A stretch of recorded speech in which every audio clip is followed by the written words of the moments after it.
Get up. You don't belong here. Those 6 words spat out by a flight attendant in front of a packed first-class cabin were the last mistake she would ever make in her career. She thought she was removing a suspicious passenger to make room for a VIP.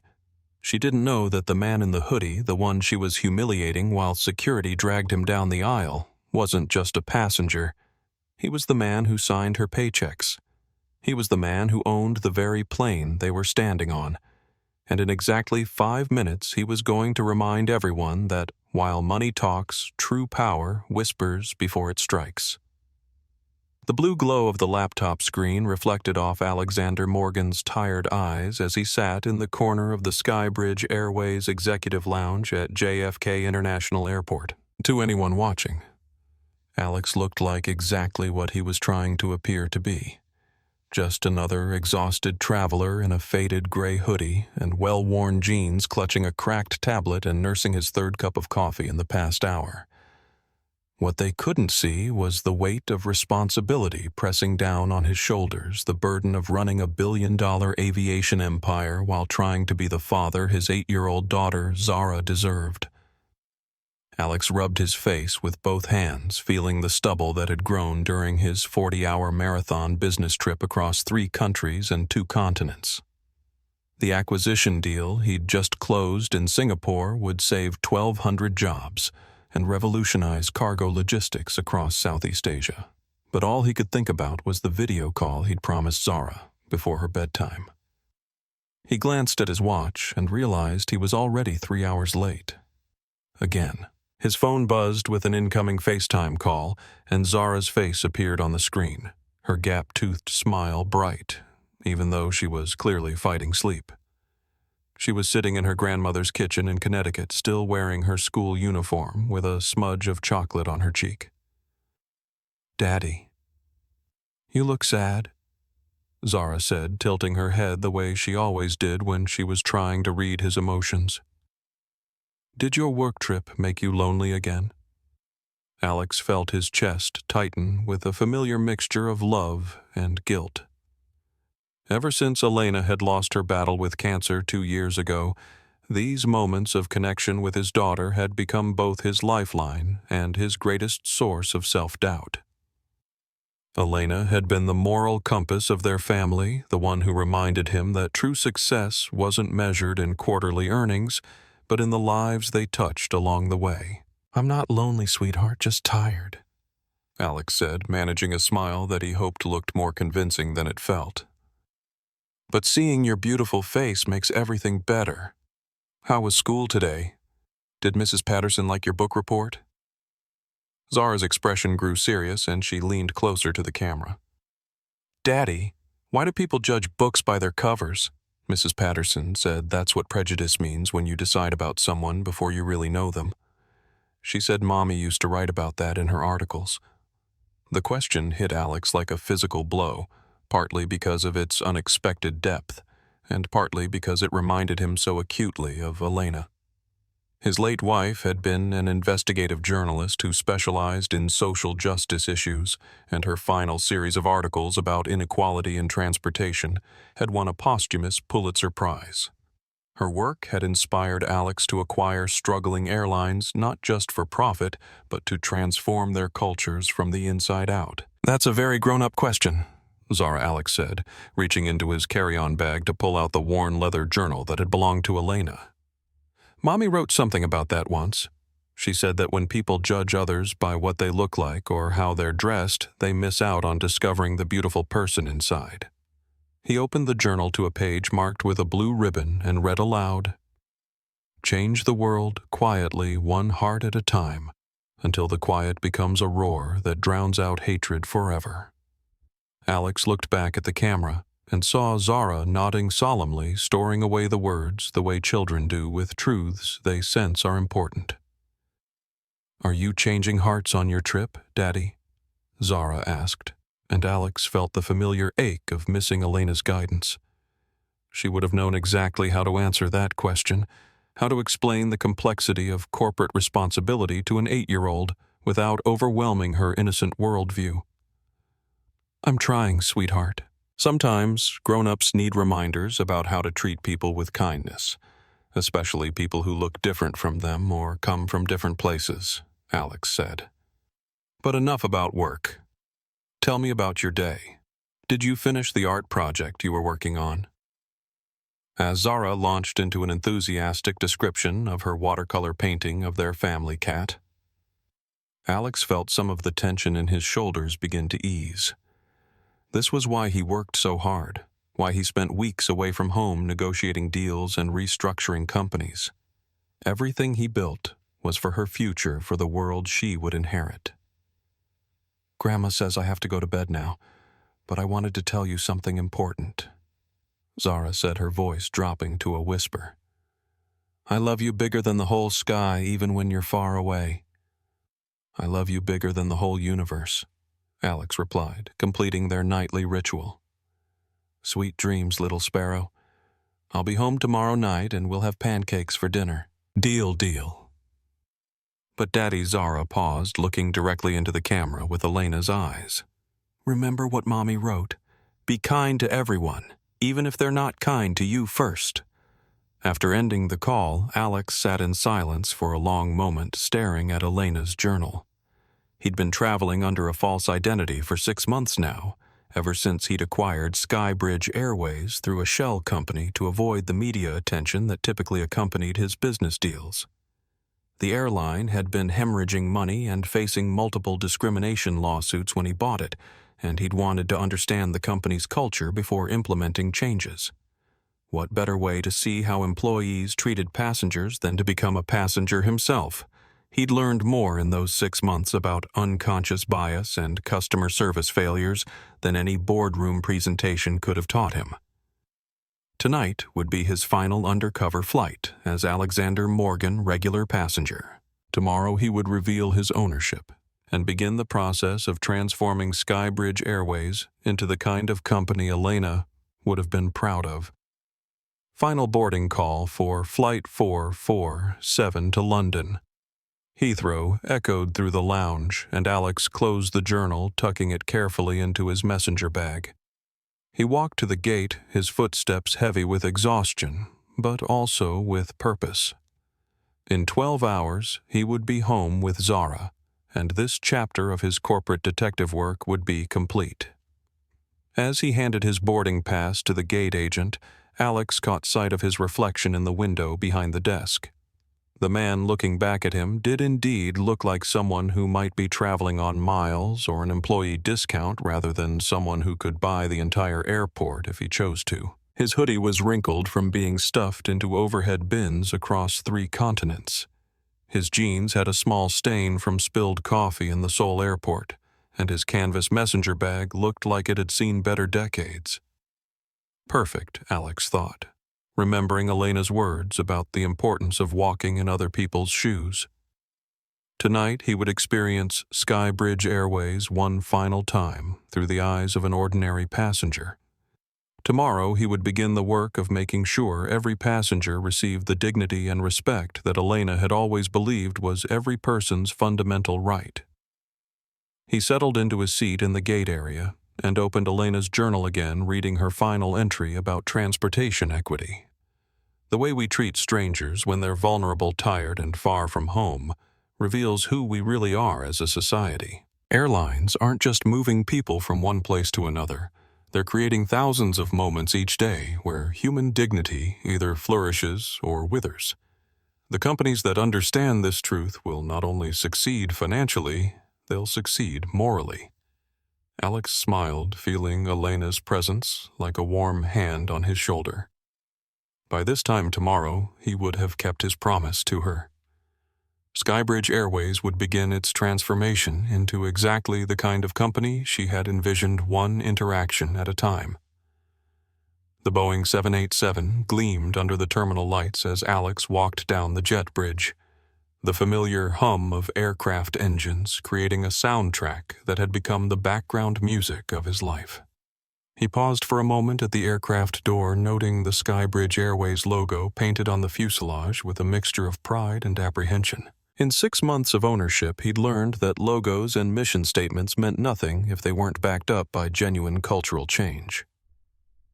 As he stepped into the first-class cabin, Alex was immediately struck by the contrast between the aircraft's pristine condition and the subtle tension he sensed in the crew's body language. Rebecca Chen, the senior flight attendant, stood near the galley with her shoulders rigid and her smile practiced but not reaching her eyes. At 38, Becca had been with SkyBridge Airways for 15 years, working her way up from economy class to the prestigious international first-class routes. What Alex couldn't see was the stress that had been consuming Becca's life for the past 8 months. Her divorce had been finalized 3 weeks ago, and she was locked in a bitter custody battle for her 12-year-old twin sons. Her ex-husband's lawyer had painted her as an absent mother, who prioritized her career over her children, citing her irregular work schedule and overnight trips as evidence. Every passenger interaction now felt like a performance review, every complaint a potential weapon that could be used against her in family court. Alex made his way to seat 1A, his assigned window seat, and stowed his bag in the overhead bin without fanfare. The leather seat was wide and comfortable, and under normal circumstances, he would have appreciated the craftsmanship that had gone into the cabin design. Tonight, however, he was more interested in observing how his crew treated passengers during the boarding process.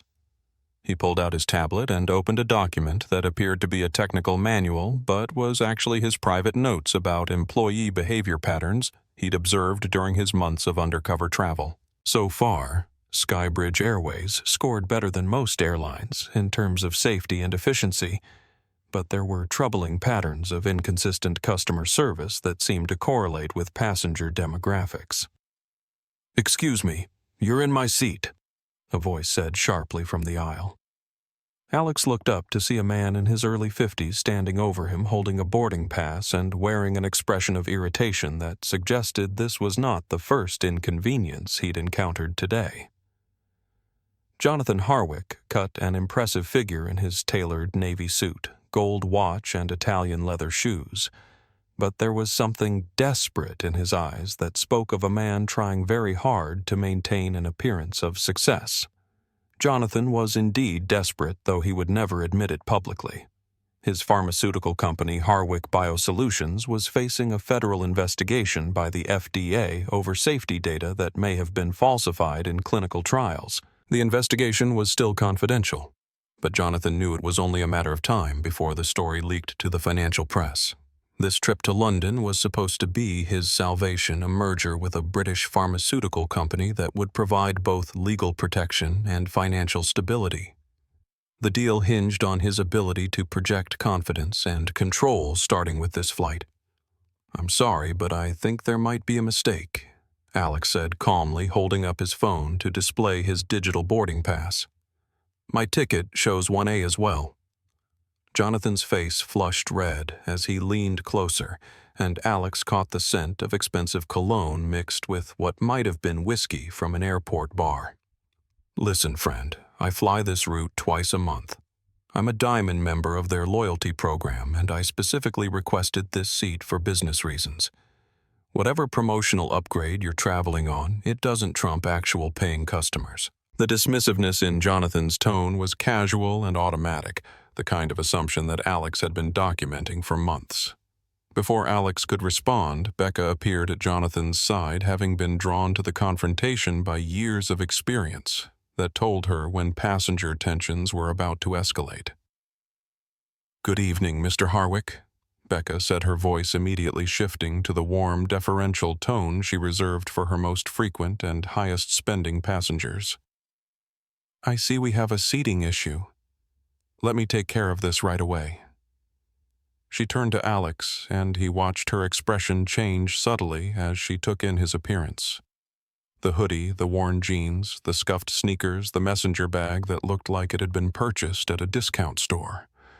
Alex had seen this transformation dozens of times during his undercover travels, the instant categorization that determined how much courtesy and effort a passenger would receive. "Sir, may I see your boarding pass, please?" Becca asked, her voice now cooler and more formal. Alex held up his phone again, and Becca glanced at it without taking the time to properly examine the details. She saw the seat number 1A, but what she missed was the passenger status code that would have identified Alex as the airline's owner. The code HQ1 appeared in small font at the bottom of the digital pass, but Becca was already moving through her mental checklist of how to handle what she assumed was a routine upgrade dispute. "I see the confusion," Becca said, though there was no real confusion on her part. "There seems to be a double booking in the platform, but Mr. Harwick is one of our most valued Diamond members, and he has priority for premium seating. I'm sure we can find you a lovely seat in premium economy, and I'll be happy to provide you with a complimentary drink voucher for the inconvenience." Alex felt a familiar weight settle in his stomach. This was exactly the kind of interaction that Elena had written about in her final article, the automatic prioritization of perceived status over actual entitlement. He thought about Zara's question from their phone call about judging books by their covers, and realized this was going to be an unplanned but valuable teaching moment. "I appreciate the offer," Alex said, keeping his voice level and respectful, "but I'm not traveling on an upgrade. I purchased this seat and I was here first. I'm happy to wait while you check with the gate to resolve the double booking, but I'm not giving up my seat based on assumptions about my ticket type." Becca's jaw tightened almost imperceptibly. In her 15 years of experience, passengers who looked like Alex typically became apologetic and accommodating when faced with a conflict involving a Diamond member. His calm refusal to move struck her as inappropriate, even suspicious. "Sir, I understand your frustration, but I need to prioritize the boarding process for all our passengers," Becca said, her professional smile becoming more strained. "Mr. Harwick has connecting flights to catch and important business to attend to. Surely you can appreciate the need for flexibility in these situations." Jonathan smirked and gestured vaguely at Alex's casual attire. "Look at him, Rebecca. Does he look like someone who needs to be in first class for business reasons I'm trying to finalize a merger worth $200 million? My work actually matters." The comment hung in the air like a challenge, and Alex felt his pulse quicken slightly. This was the moment where he had a choice to make. He could reveal his identity and end this confrontation immediately, or he could see how far his own employees were willing to go based on their assumptions about him. "My work matters to me," Alex said quietly, thinking about Zara and the promise he'd made to Elena about treating every person with dignity. "And my ticket is just as valid as anyone else's." Maya Santos, a civil rights attorney traveling in seat 2B with her 15-year-old son David, had been watching the interaction with growing concern. She'd seen this exact scenario play out before in courtrooms and depositions, the casual discrimination that people in power wielded without even realizing they were doing it. She quietly activated her phone's video camera and positioned it to capture the scene. "Ma'am, this gentleman was clearly here first," Maya interjected politely. "Perhaps the other passenger could take seat 1B, which appears to be empty." Jonathan turned to glare at Maya with the kind of look reserved for people who dare to interfere in situations that don't concern them. "Excuse me, but this is between me and the crew. I don't need input from other passengers." Becca felt trapped between competing pressures. She wanted to maintain her relationship with Jonathan, who tipped well and whose positive feedback could help her performance reviews. But she was also aware that other passengers were watching, and the situation was beginning to attract attention from economy-class passengers still boarding behind them. Sir Becca said to Alex, "I'm going to call our gate manager to resolve this situation, but in the meantime I really must insist that you allow Mr. Harwick to be seated so we can continue the boarding process. You'll be our first priority for rebooking once we're airborne." Alex looked into Becca's eyes and saw something that made him profoundly sad. It wasn't malice or conscious racism, but something perhaps worse, the unconscious bias that Elena had spent her career documenting. Becca genuinely believed she was doing the right thing, prioritizing someone who looked successful over someone who looked ordinary. "I understand you have a job to do," Alex said. "But I'm not moving. If there's a legitimate double booking, then proper procedure would be to verify both tickets with the gate and determine who has the valid claim. What you're asking me to do is give up my confirmed seat based on assumptions about who deserves to be here." Becca's face flushed with frustration and something approaching anger. She pressed the call button on her handheld device and spoke into it quietly. Within minutes, David Kim, the airport's new passenger services manager, appeared at the aircraft door looking harried and overwhelmed. At 35, David had been promoted to his current position just 3 months ago, and he was still learning to navigate the complex politics of airline operations while managing customer expectations. He'd been dealing with holiday travel delays all day, and his supervisor had made it clear that minimizing flight delays was the top priority. David surveyed the scene quickly. A well-dressed businessman, clearly frustrated and checking his watch. A senior flight attendant, obviously eager to resolve the situation, and a passenger in casual clothes who appeared to be the source of the holdup. From David's perspective, the solution seemed obvious. "Sir, I'm David Kim, the passenger services manager," he said to Alex. "I understand we have a seating conflict. I've been authorized to offer you a full refund of your ticket purchase, plus a voucher for future travel if you're willing to take the next available flight to London. That's a very generous offer, considering the circumstances." Alex studied David's face and saw exhaustion, stress, and the weight of someone trying desperately to do a job that felt overwhelming. He also saw the same unconscious bias that had led Becca to automatically side with Jonathan. The assumption that the person who looked more successful must be the person who deserved priority treatment. "What circumstances are those exactly?" Alex asked. David glanced nervously at Jonathan, whose impatience was becoming increasingly visible. "Well, you know the holiday travel season, the need to minimize delays, the general situation. The general situation being that you've decided I don't belong in first class based on how I'm dressed." Alex asked, his voice still calm but carrying a note of steel that made David step backward slightly. "No, sir. That's not what I said," David replied quickly, though they all knew it was exactly what he'd implied.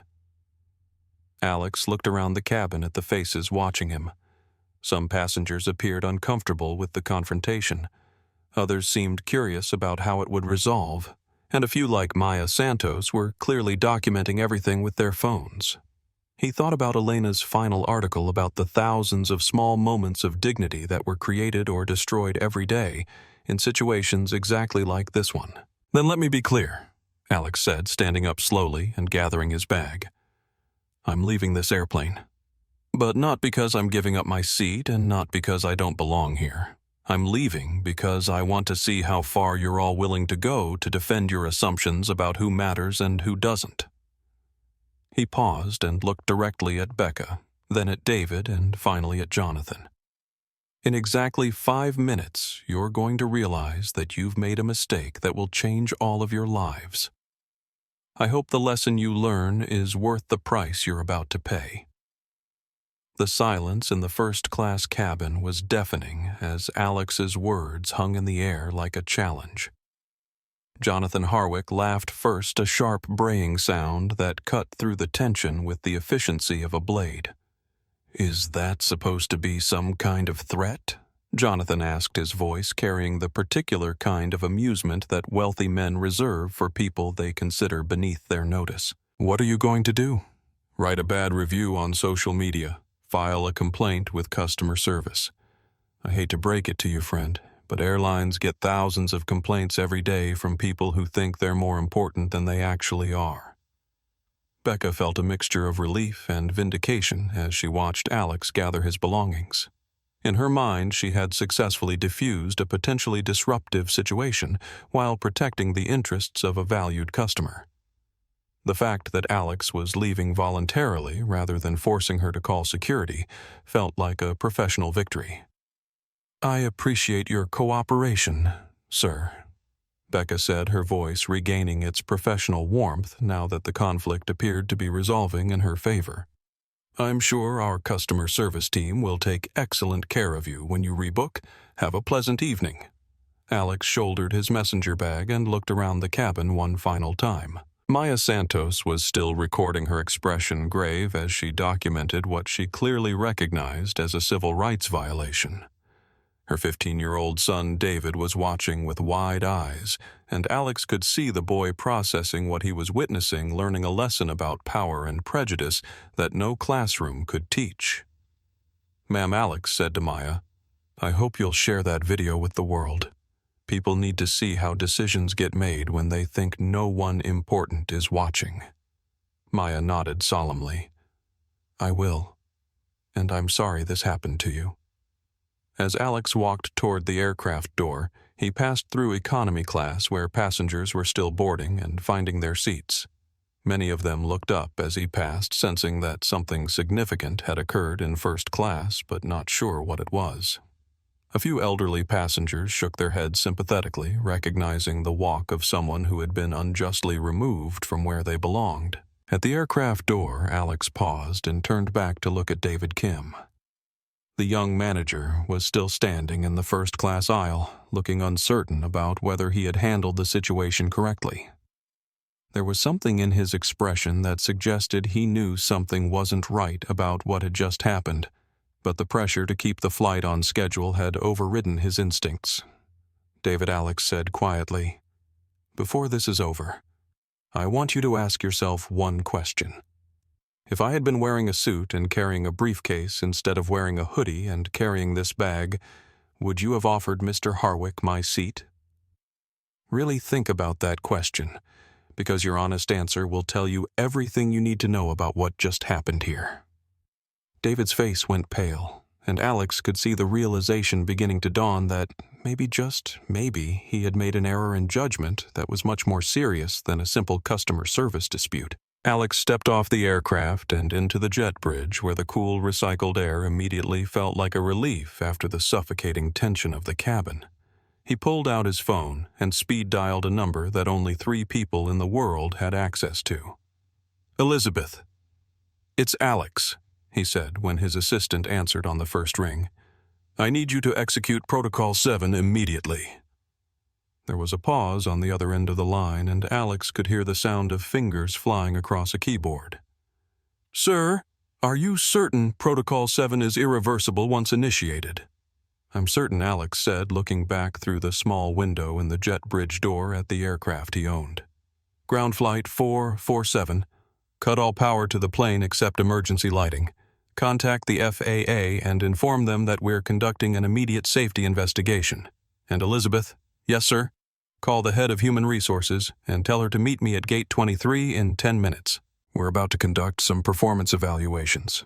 Elizabeth Connor had been Alex's executive assistant for 12 years, and she had never heard him use the tone he was using now.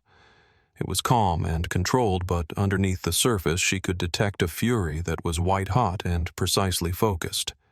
"Sir, just to confirm, you want me to ground your own flight while you're scheduled to be on it.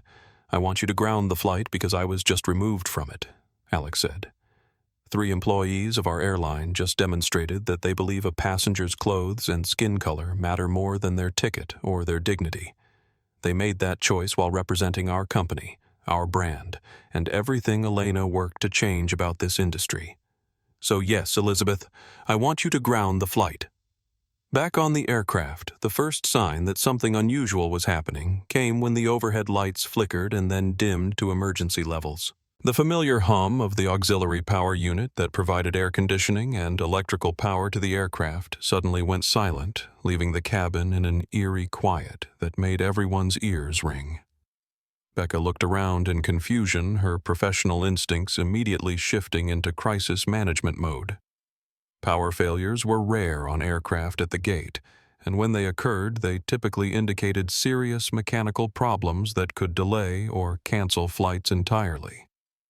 "Ladies and gentlemen, this is Captain Rodriguez speaking."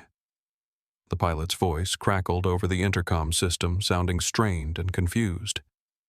"We've been instructed by ground control to shut down all aircraft power systems and remain at the gate. We're told this is related to an administrative issue that needs to be resolved before departure. We'll have more information for you as soon as it becomes available." Jonathan looked around the cabin with growing alarm. He had a crucial meeting scheduled for early morning in London, and any significant delay could jeopardize the merger deal he desperately needed to close. "This is ridiculous," he announced loudly. "I have important business to conduct. How long is this going to take?" David Kim was standing near the galley, speaking quietly into his radio and becoming increasingly agitated as he received information from ground control. Alex could see him through the jet bridge window, watching as the young manager's confident demeanor crumbled under the weight of a situation he clearly didn't understand. Maya Santos continued recording her legal training, telling her that this was all connected to the incident she had just witnessed. She leaned over to whisper to her son David, "Remember this moment, sweetheart. This is what happens when people in power think they can treat others however they want without consequences." 10 minutes passed in growing discomfort as the cabin temperature began to rise without air conditioning. Passengers started fanning themselves with safety cards and magazines, and several people were calling family members to report delays. The mood shifted from mild inconvenience to genuine concern as it became clear that this was not a routine mechanical issue. Then, through the jet bridge window, passengers in first class could see figures approaching the aircraft. Alex walked back toward the plane, flanked by 3 people in business attire. Elizabeth Connor carrying a tablet and looking grimly efficient. A woman in a Navy suit who introduced herself as Patricia Wells from Human Resources, and James Mitchell, the head of airport security. Becca watched through the window as the group paused outside the aircraft door, and she felt a cold knot of dread forming in her stomach. Something about the way the man in the hoodie carried himself had changed. The defeated passenger who had been escorted off the plane 20 minutes ago now moved with the confidence of someone who owned everything around him. "Oh my God," David Kim whispered into his radio, reading from a text message that had just appeared on his phone. "I think we just made a mistake. A really, really big mistake." The aircraft door opened and Alex stepped back onto the plane. But this time, he wasn't alone, and he wasn't the passenger who had been politely but firmly removed from his seat. This time he was flanked by officials, and his quiet authority filled the cabin like electricity before a lightning strike. "Ladies and gentlemen," Alex said, his voice carrying clearly to every seat in the aircraft. "My name is Alexander Morgan, and I am the owner and CEO of SkyBridge Airways." The words hit the cabin like a physical blow. Jonathan's champagne glass slipped from his fingers and shattered on the floor. Becca's face went white as she realized the magnitude of what she had done. David Kim looked like he might be sick. 10 minutes ago, I was removed from seat 1A by employees who decided that my appearance was more important than my ticket, my dignity, or my rights as a passenger. Alex continued. I was profiled, discriminated against, and humiliated in front of everyone on this aircraft by people who work for me. Maya Santos had stopped recording because her hands were shaking with the realization of what she had witnessed. This wasn't just a routine case of airline discrimination. This was the owner of the company being subjected to the very bias that his own employees perpetuated every day. "Now," Alex said, looking around the cabin with eyes that missed nothing, "we're going to have a conversation about accountability, about dignity, and about the kind of company I thought I was running versus the kind of company I actually own." The silence that followed was so complete that the only sound was the soft buzz of emergency lighting and the distant noise of other aircraft on the tarmac. Every person on Flight 447 understood that they were witnessing something that would change everything, not just for the employees who had made the mistake, but for the entire industry they thought they understood. Alex reached into his messenger bag and pulled out Elena's leather journal, holding it up for everyone to see. My wife wrote about moments like this before she died. She said that true change happens when good people choose courage over comfort, when they decide that doing the right thing matters more than taking the easy path. Tonight, 3 of my employees chose comfort. They chose assumptions over investigation, prejudice over policy, and convenience over character. He looked directly at Becca, then at David, and finally at Jonathan. Now, they're going to learn what Elena knew all along, that every choice has consequences, and some consequences change everything.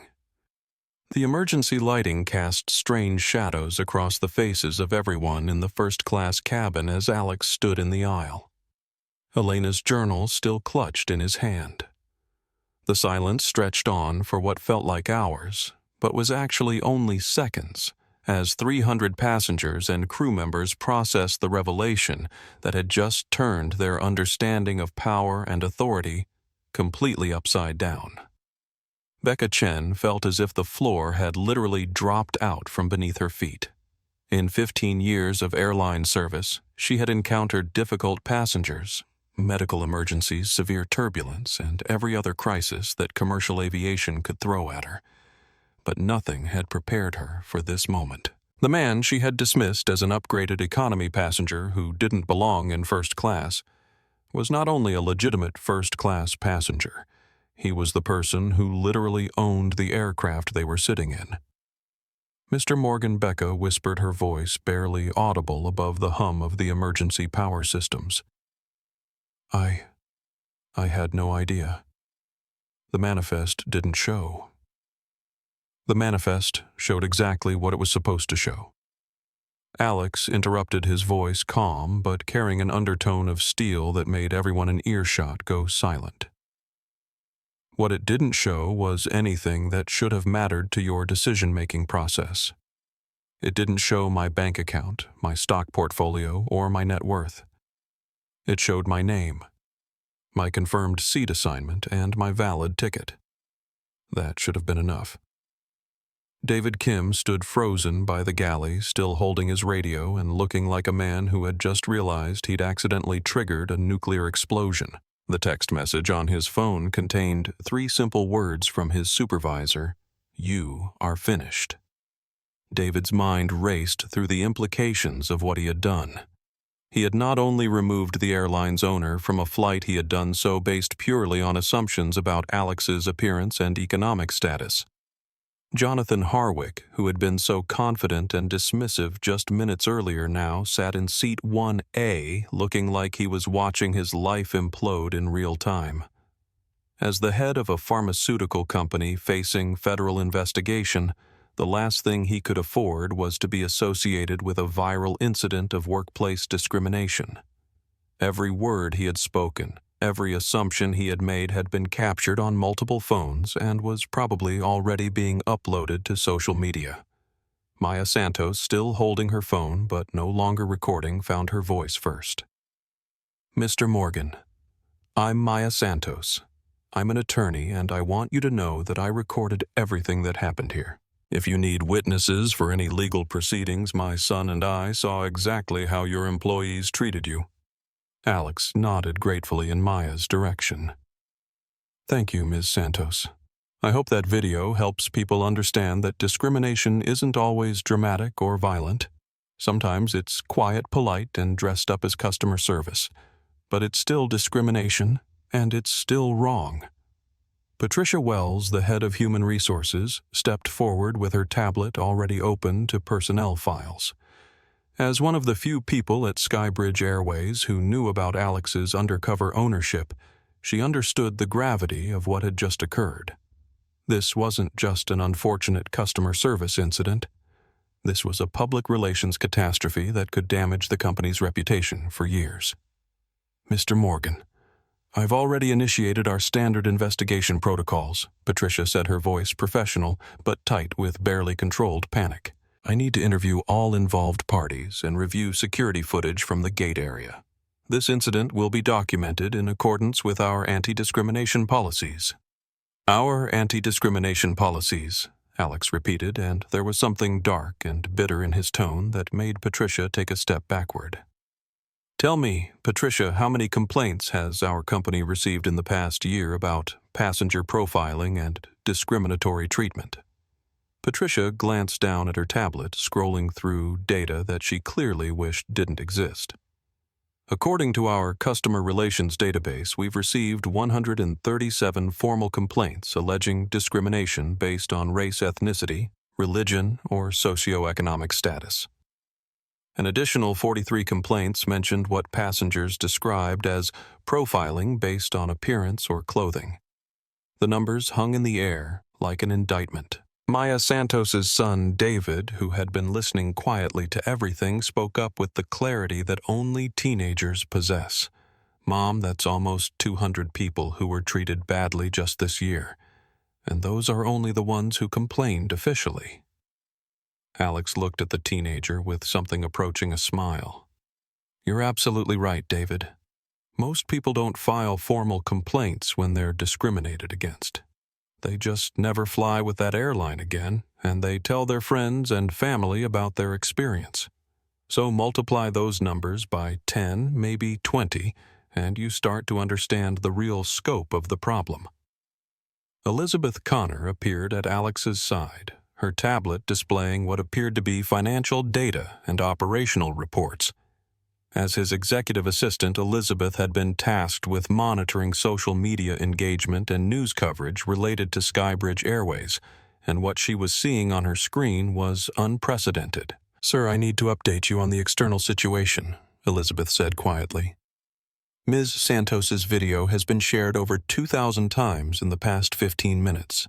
The hashtag SkyBridge discrimination is trending on Twitter, and we're receiving calls from CNN, BBC News, and the Associated Press requesting comment." Alex nodded grimly. In the age of smartphones and social media, corporate mistakes could become global news stories in a matter of minutes. But instead of looking concerned about the publicity, Alex appeared almost relieved that the truth was finally coming to light. "Good," Alex said. "Transparency is exactly what this company needs. For too long, we've been able to sweep these incidents under the rug because passengers didn't have the power to make their voices heard. Now they do." Becca, who had been silent since her initial attempt at an apology, finally found her voice again. "Mr.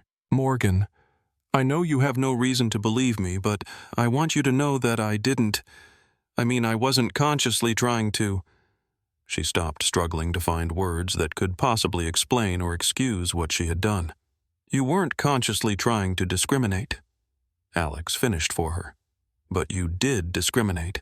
You looked at my clothes, my bag, my appearance, and you made decisions about my value as a customer based on those assumptions. The fact that it was unconscious doesn't make it less harmful, Ms. Chen. In fact, it makes it more dangerous." Alex opened Elena's journal to a page marked with a red ribbon and began reading aloud. "The most insidious form of prejudice is the kind that good people commit without realizing they're doing it. When someone puts on a uniform and believes they're serving all customers equally but unconsciously provides better service to passengers who look successful, they're not just failing one individual. They're perpetuating a structure that tells entire communities they don't belong." The words hit Becca like physical blows. She thought about her own children, her twin sons who were biracial, and had already started asking her difficult questions about fairness and discrimination. How could she explain to them that she had become exactly the kind of person who made assumptions about people based on their appearance? Jonathan Harwick, desperate to distance himself from the growing scandal, attempted to interject. "Now wait just a minute. I think we're all overreacting here. This was obviously a misunderstanding, a case of mistaken identity. I'm sure if we all just calm down and discuss this rationally." Alex turned to look at Jonathan with an expression that could have frozen water. "Mr. Harwick, you called me friend in the most condescending tone possible, suggested that I was traveling on a promotional upgrade, and told the crew that your work actually matters, while implying that mine doesn't. You made it clear that you believed your perceived status entitled you to take my seat. Was that also a misunderstanding?" Jonathan's face flushed red as he realized that Alex was quoting his own words back to him verbatim. Every dismissive comment, every assumption, every moment of arrogance had been observed and catalogued by the one person on the aircraft who had the power to ensure there would be consequences. I was stressed about my business meetings. I didn't mean anything personal by those comments. I treat everyone with respect, Jonathan stammered, but his words sounded hollow even to himself. Everyone you consider worthy of respect, Alex corrected. The question is, who do you consider worthy and what criteria do you use to make that determination? Because from where I was sitting, it seemed like you were making those judgments based on some very problematic assumptions. Maya Santos spoke up again, her legal training kicking in as she recognized the broader implications of what they were discussing. Mr. Morgan, this incident is emblematic of a much larger problem in the travel industry. Passengers of color, passengers who don't fit certain socioeconomic profiles, passengers with disabilities, they all face this kind of treatment regularly. Most of them don't have the resources or platform to fight back. Alex nodded, and for the first time since reboarding the aircraft, his expression softened slightly. That's exactly right, Ms. Santos, and that's why what happens next matters so much. This can't be just about punishing the people who made mistakes tonight. It has to be about changing the culture that made those mistakes possible. He looked around the cabin, making eye contact with passengers who had been watching the entire drama unfold.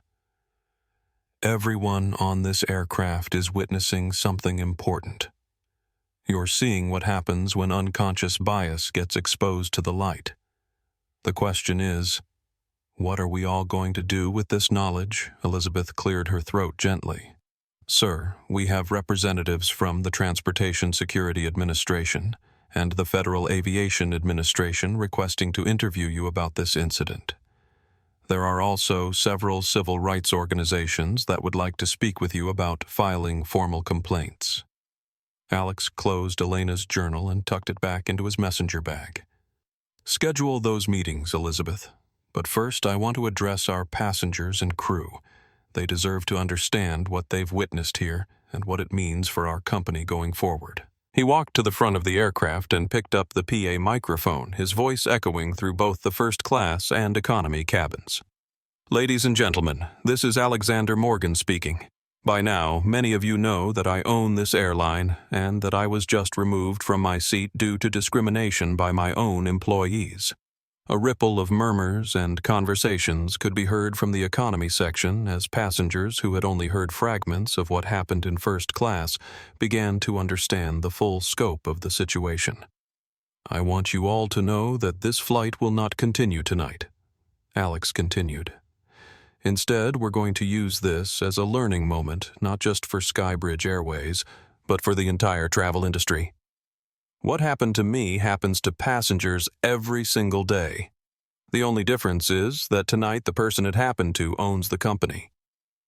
He paused, and the aircraft fell completely silent. By tomorrow morning, every employee at SkyBridge Airways will begin mandatory training on unconscious bias and equal treatment of passengers. We will implement new policies to ensure that passenger status is determined by their tickets and behavior, not by their appearance or perceived wealth. And we will become the industry leader in creating an environment where every traveler is treated with dignity and respect. The silence that followed was heavy with the weight of promises made and changes that could not be undone. Everyone in that aircraft understood that they had witnessed a moment that would ripple far beyond this single flight, beyond this single company, and into the larger conversation about equality and justice in America. The aftermath of Alex's announcement hit like a tsunami with consequences spreading outward from Flight 447 in all directions, faster than anyone could have anticipated. Within the aircraft, the atmosphere had shifted from confusion to a mixture of shock, guilt, and in some cases, a dawning understanding of the magnitude of what had just occurred. Rebecca Chen sat in one of the crew seats, her head in her hands, as the full impact of her actions began to settle over her like a suffocating blanket. Her career at SkyBridge Airways was over, that much was certain, but the implications extended far beyond her job. Her ex-husband's custody lawyer would undoubtedly use this incident as evidence of her poor judgment and character, potentially costing her precious time with her twin sons. The irony wasn't lost on her that in trying to protect her professional standing by pleasing a high-status passenger, she had destroyed not only her career, but possibly her family as well. Patricia Wells, the HR director, approached Becca with the digital termination documents already prepared on her tablet. The speed of the process was both professionally efficient and personally devastating. Ms. Chen Patricia said quietly, "You're being terminated immediately for violation of company policy regarding equal treatment of passengers' discriminatory conduct based on passenger appearance and failure to follow proper verification procedures for seating disputes. You'll need to collect your personal items and leave the aircraft." Becca looked up with tears streaming down her face. "Patricia, I have 2 children. I need this job. I know I made a mistake, but can't there be some other consequence? Additional training, probation, anything." Alex, who had been standing nearby reviewing security footage on Elizabeth's tablet, turned to face Becca directly. "Ms. Chen, you didn't just make a mistake. You made a choice. You chose to believe that my appearance was more important than my ticket. You chose to trust the assumptions of a passenger who was clearly intoxicated and aggressive rather than follow your own company's policies. You chose to call security rather than verify the facts." He paused, and when he continued, his voice carried the weight of personal pain. "Most importantly, you chose to do all of this while representing my company, my brand, and the values that my late wife died believing this industry could embrace. Your choices tonight didn't just harm me, they harmed every passenger who will face similar discrimination in the future because people like you refuse to examine their unconscious biases." Becca's shoulders shook with sobs as she signed the termination paperwork. "I'm sorry," she whispered. "I'm so sorry." "I believe you are sorry," Alex replied. "But sorry isn't enough. Change is what's required, and change is hard work that has to happen before the moment of crisis, not after." David Kim was experiencing his own reckoning as James Mitchell. The head of airport security explained the consequences of his decision to remove Alex from the aircraft without proper verification. As a manager, David's mistake was not just personal but procedural, representing a failure of leadership that could have legal implications for the entire airport. "David, you're being relieved of your supervisory duties, effective immediately," James said, reading from his own set of personnel documents. "You'll be transferred to ground crew operations for a minimum of 6 months while you undergo retraining in passenger rights, anti-discrimination protocols, and conflict resolution. Your pay will be reduced to reflect your new position, and any future promotions will depend on your demonstrated ability to apply what you learn during this probationary period." David nodded numbly, understanding that his career had just been derailed by a series of assumptions that had seemed reasonable at the time but were now revealed as fundamentally flawed. "Mr. Morgan," David said, his voice barely above a whisper, "I want you to know that I'll do whatever it takes to learn from this. I don't want anyone else to go through what you experienced tonight." Alex studied David's face and saw something that gave him a small measure of hope. Unlike Becca's defensive sorrow or Jonathan's self-serving panic, David's regret appeared to be accompanied by genuine understanding of what he had done wrong. "David, I'm not destroying your career because I'm angry," Alex said. "I'm giving you the chance to rebuild it on a foundation of actual understanding rather than assumptions. 6 months working alongside the people who load bags, clean aircraft, and deal with the passengers you've been managing from a distance will teach you more about this industry than any management training program ever could." Meanwhile, Jonathan Harwick was discovering that his problems extended far beyond the confines of Flight 447.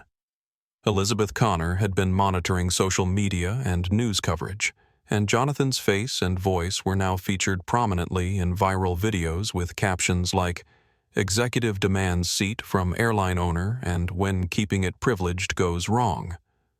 "Mr. Harwick," Alex said, approaching the pharmaceutical executive who was still sitting in seat 1A, as if refusing to move could somehow undo the events of the evening. "Your behavior tonight wasn't just personally offensive, it was revealing. You demonstrated a worldview that judges people's worth based on their appearance and treats service workers as personal servants rather than human beings. Jonathan looked up with eyes that were equal parts desperate and defiant.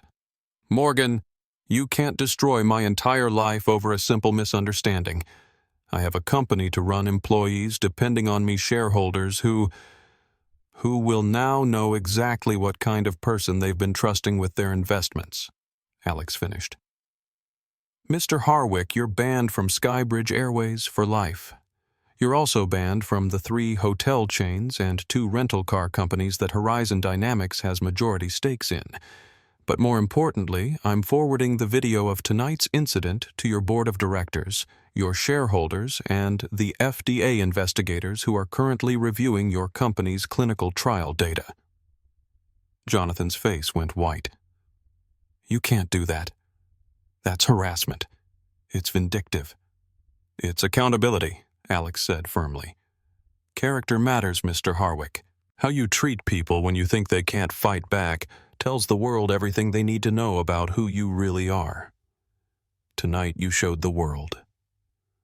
Elizabeth approached Alex with urgent updates from the outside world. Sir, the story has now been picked up by every major news outlet. CNN is calling it "The Seat Heard Round the World," and the BBC is running a special report on discrimination in the airline industry. More importantly, we're getting calls from other airline CEOs asking for copies of the training protocols you mentioned. Alex nodded grimly.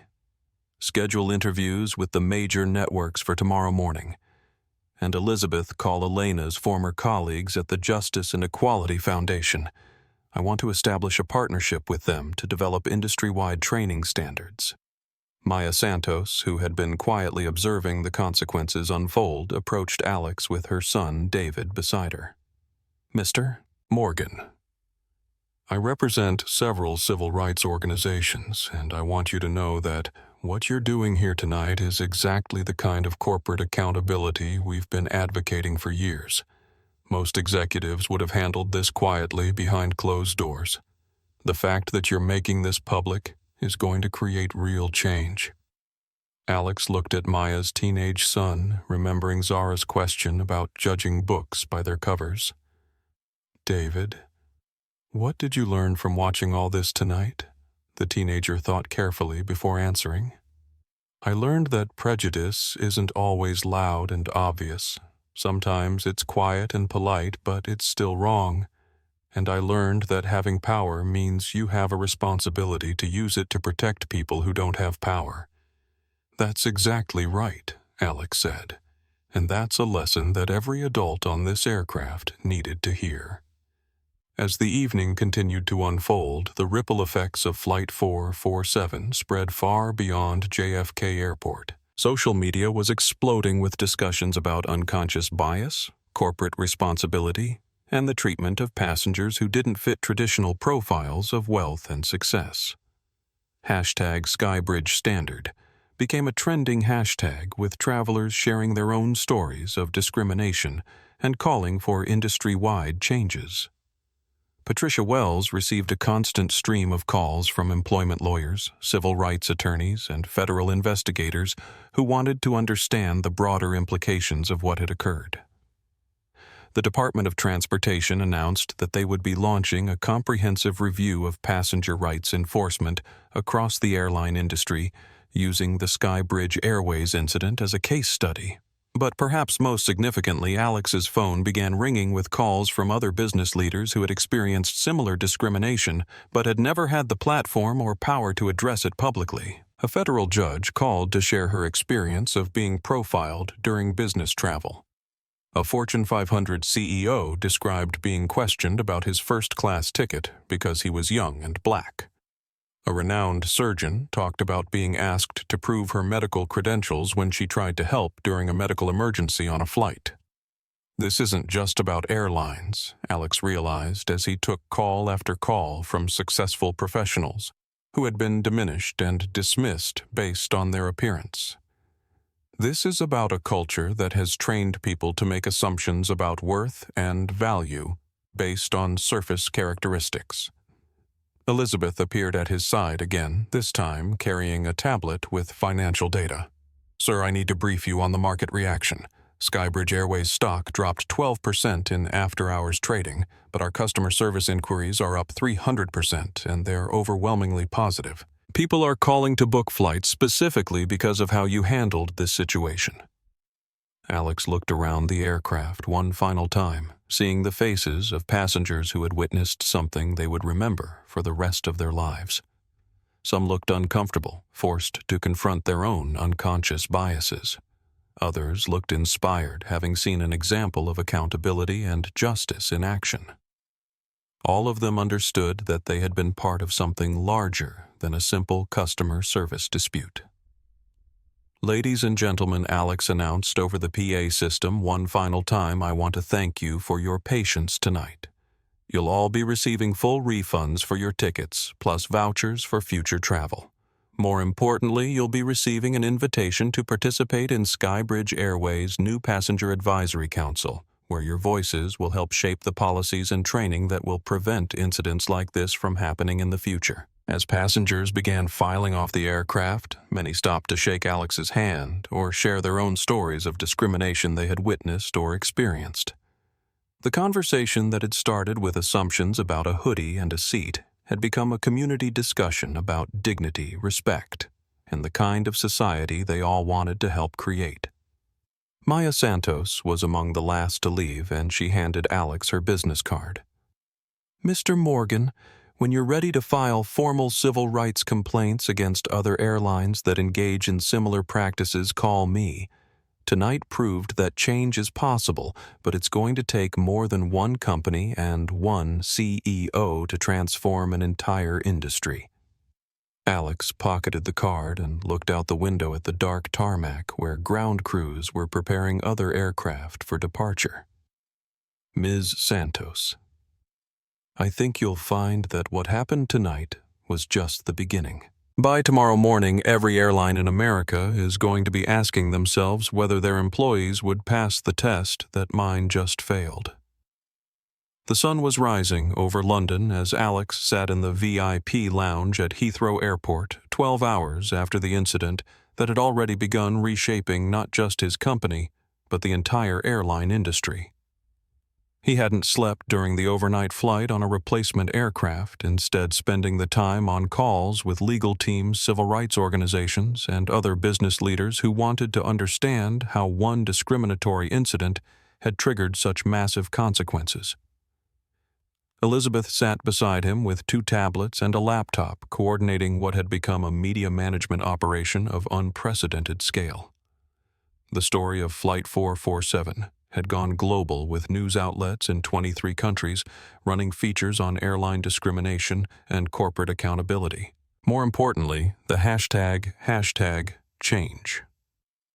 The industry was trending worldwide, with travelers from every continent sharing videos and photos of their own experiences with discriminatory treatment.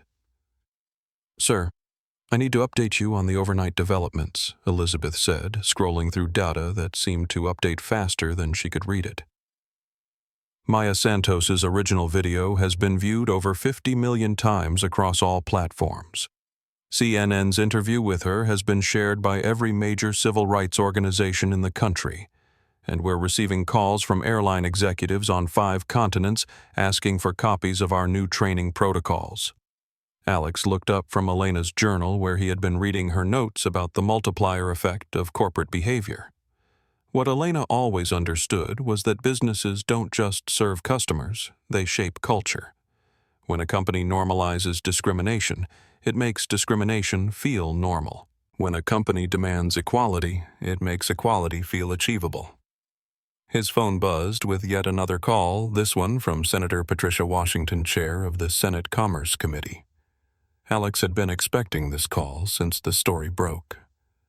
"Senator Washington, thank you for calling," Alex answered. "Mr. Morgan, I've been watching the coverage of what happened to you last night, and I want you to know that the Commerce Committee will be holding hearings on discrimination in the airline industry within the next 30 days. I'd like you to testify about your experience and your plans for industry-wide reform." Alex looked out the window at a British Airways aircraft being loaded with passengers and wondered how many of those travelers would be treated differently based on their appearance or perceived status. Senator, I'll be honored to testify, but I hope the hearings will include voices beyond just corporate executives. The passengers who experience this discrimination every day are the ones who really need to be heard. Absolutely, Senator Washington replied. And Mr. Morgan, I want you to know that what you did last night, refusing to let this be handled quietly behind closed doors, that took courage. A lot of CEOs would have fired the employees and moved on. You've started a conversation that this country needed to have. After ending the call, Alex opened his laptop to review the morning's news coverage. The headlines told a story of an industry being forced to confront its own practices. SkyBridge Airways CEO removed from his own flight. Sparks national debate on travel discrimination. When bias goes viral. How one incident exposed airline industry's hidden problem, the hoodie that changed everything. Corporate America reacts to viral discrimination video. But it wasn't just the mainstream media coverage that impressed Alex. The story had sparked organic conversations on college campuses, in corporate boardrooms, and in communities across the country. A group of students at Howard University had organized a Dignity in Travel symposium. Business schools were adding the SkyBridge Airways case study to their ethics curricula. Most importantly, passengers were demanding better treatment and accountability from airlines. Elizabeth's second tablet chimed with breaking news. Sir, American Airlines just announced they're implementing new passenger equality training for all customer-facing employees. Delta has hired a chief diversity officer specifically for customer experience, and United is partnering with the NAACP to develop bias awareness programs. Alex smiled, remembering Elena's prediction that change would spread like ripples in a pond when someone was brave enough to throw the first stone. The beautiful thing about moral leadership is that it forces everyone else to choose what side they want to be on. No airline can afford to be seen as the company that tolerates discrimination after what happened last night. His personal phone rang and Zara's face appeared on the screen. Despite the early hour in London, Alex had promised to call his daughter before her school day began. Daddy, Grandma showed me the news on TV. Zara said, her 8-year-old face serious with concern. She said you were treated badly on the airplane. Are you okay? Alex felt his chest tighten with love for his daughter and gratitude that she was growing up in a world where discrimination was increasingly unacceptable rather than inevitable. I'm okay, sweetheart. In fact, I'm better than okay because what happened helped me make our company better for everyone. Like Mommy wanted, Zara asked, and Alex had to blink back tears at the simple wisdom of the question. Exactly like Mommy wanted, Alex confirmed.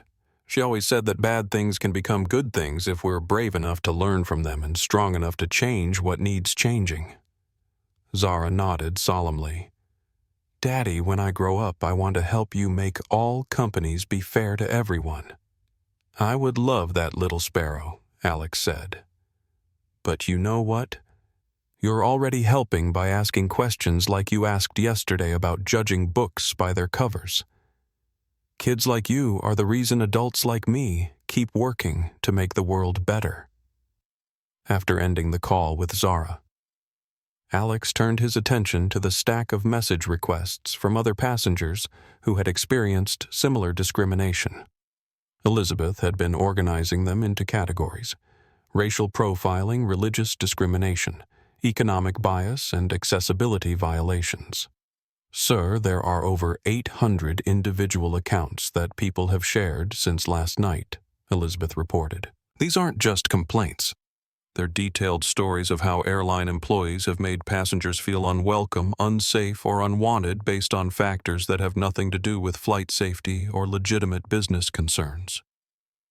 Alex opened a few of the messages at random and felt his anger rekindling as he read story after story of travelers being questioned about their right to be in premium seating, being subjected to additional security screening based on their religion or ethnicity, or being treated with suspicion when they couldn't produce credit cards with high spending limits. One message was from Dr. Aisha Patel, a pediatric surgeon who described being asked to prove her medical credentials when she volunteered to help during a medical emergency, while a white male passenger who claimed to be a doctor was immediately accepted without verification.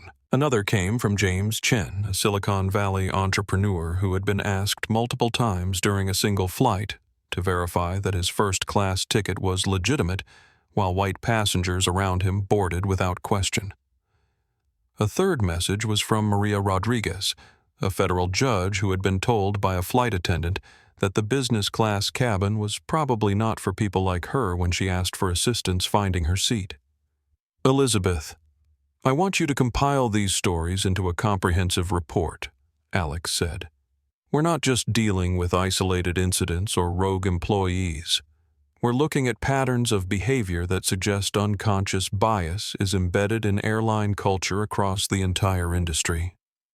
A knock on the lounge door interrupted his thoughts.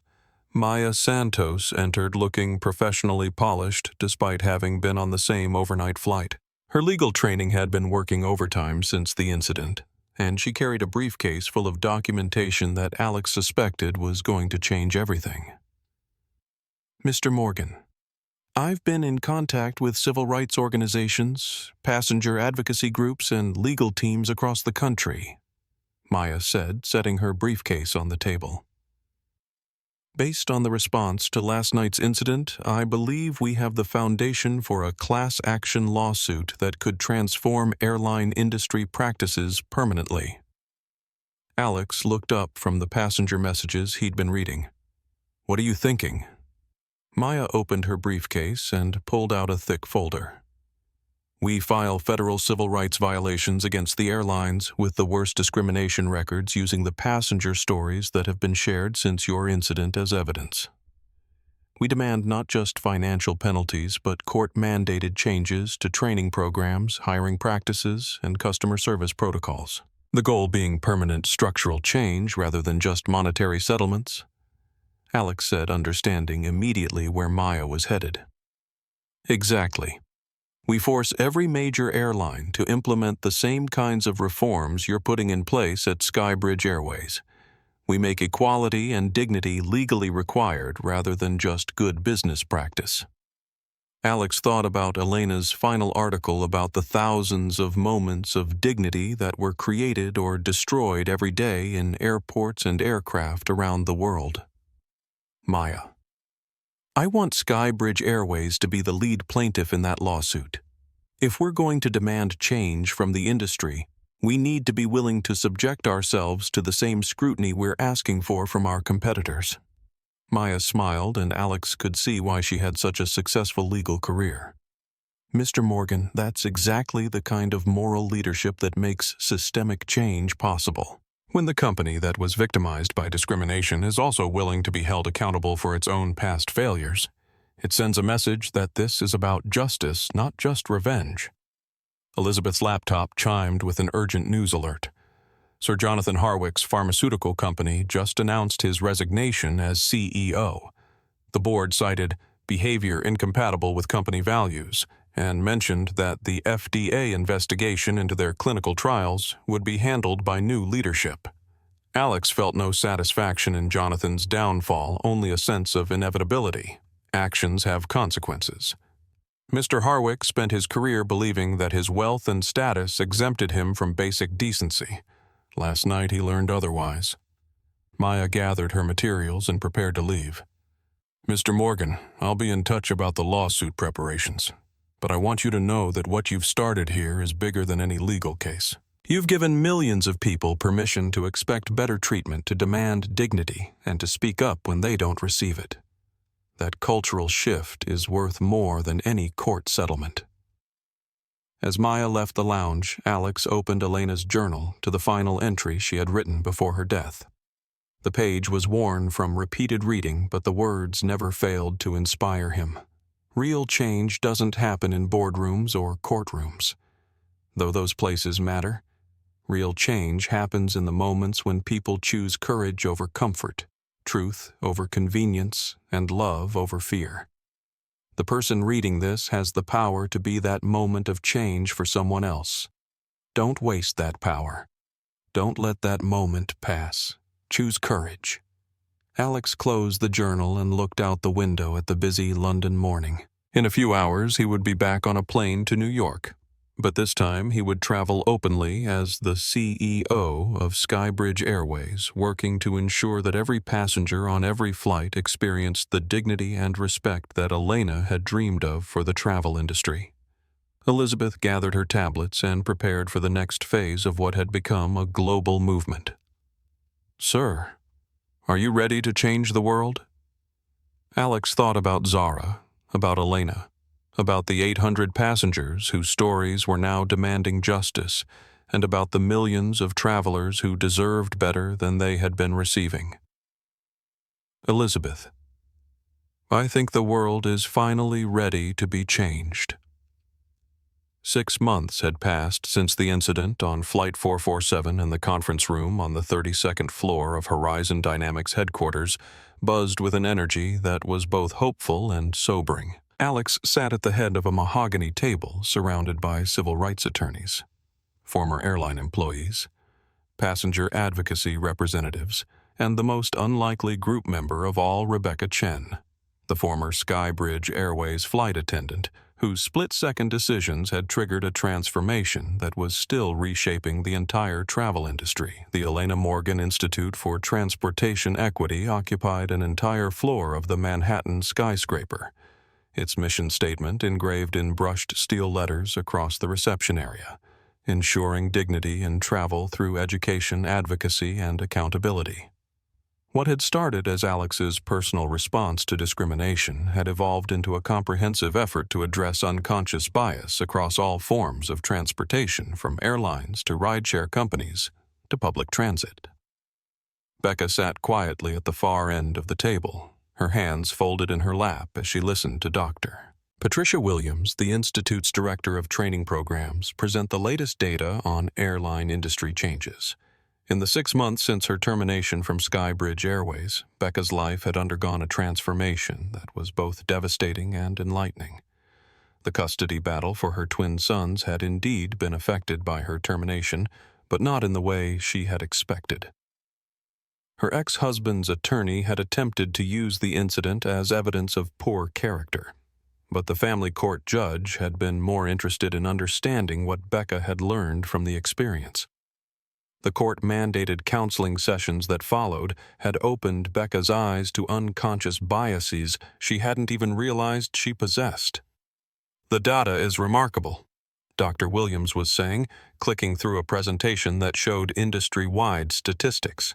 In the 6 months since the SkyBridge Airways incident, formal discrimination complaints across the airline industry have decreased by 43%. More importantly, passenger satisfaction surveys show significant improvements in reported treatment equality. Alex looked around the table at faces that represented the complexity of real change. Maya Santos had become the Institute's general counsel, coordinating legal challenges that were forcing airlines to adopt standardized training programs. David Kim, the former airport manager who had been demoted to ground crew, now served as the Institute's Director of Employee Relations, using his experience to help other transportation workers understand the impact of unconscious bias. "Becca," Alex said, turning to address the woman whose mistake had started. "Everything I'd like you to share your perspective on the training program you've been developing." Becca looked up, her face showing the strain of the past 6 months, but also a strength that hadn't been there before. "6 months ago, I thought I was a good person who treated everyone fairly. I prided myself on my professionalism and my service record. I had no idea that I was making decisions based on assumptions I didn't even know I was making."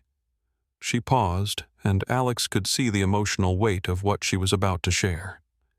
"After I was terminated, I spent 3 months feeling sorry for myself, angry at what I saw as an overreaction to an honest mistake.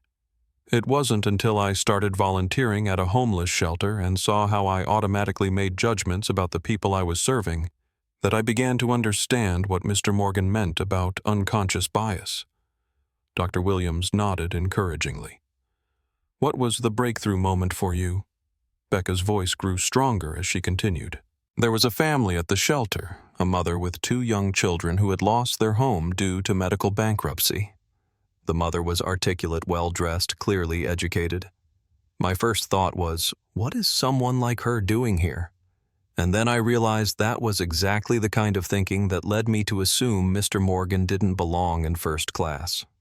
I was categorizing people based on my preconceptions about who deserves what kind of treatment.